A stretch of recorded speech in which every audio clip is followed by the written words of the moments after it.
Greetings, friends. In this video, information will once again be about hair. Today, I decided to share with you some fairly fresh new information that I discovered. And the information is, of course, in the context of hair growth and loss. Therefore, if you are interested in this topic, or in principle for reference, even if you want to find out what the dog will tell us about hair growth, then, of course, watch this video to the end. Well, friends, it's been 2 years since I created my hair growth guide. And all these 2 years, I used it myself. And, as you can see, in principle, I managed to save my hair. Now I will tell you all about it in detail. And my guide is quite popular and inexpensive. In principle, if you want to try it, you can also buy it, but overall I don't insist now. But the information that will be presented in this video is partly in the guide. That is, this is information from the guide. And I decided to share it for the simple reason that 2 years ago I understood and knew the mechanisms, but now I have discovered a fresh article. And when I read it on my boost, I wrote a quote. I told you guys that yes, indeed, this is so. And by the way, I have now completed this article on Boost in full. Open to any person. You can come and read it so that, well, it's clear that I'm not making this up, right?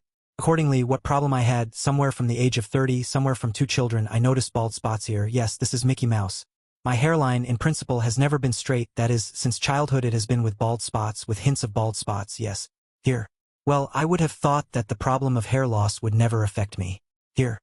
But at 30, when I went to the hairdresser, I began to discover that, damn, the bald spots began to grow, my hair began to thin. And, in principle, I didn't really do anything about it. Literally 5 years. That is, I just, roughly speaking, observed how they, little by little, in general, thinned out, yes.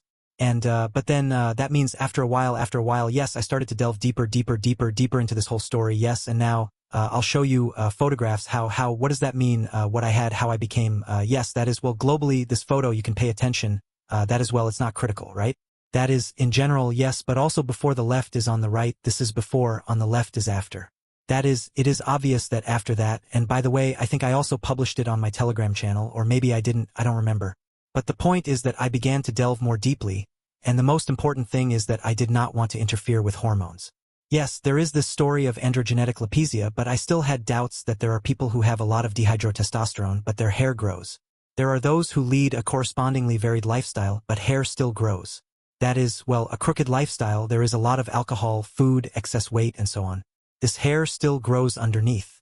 Yes, it is clear that genetics cannot be written off, but in the end, in this guide I collected everything that could be done with your body without interfering with the hormonal system, yes, and that's how I started to act. And in fact, after 6 months, I already got an excellent result. And I didn't stop there.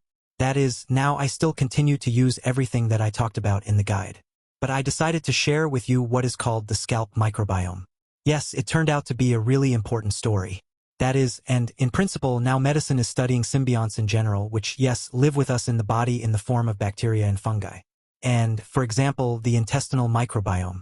Scientists have already recognized that this is an extremely important structure that allows us to either strengthen our health or weaken it. That is, depending on how we eat, how we nourish our microbiome. This microbiome supports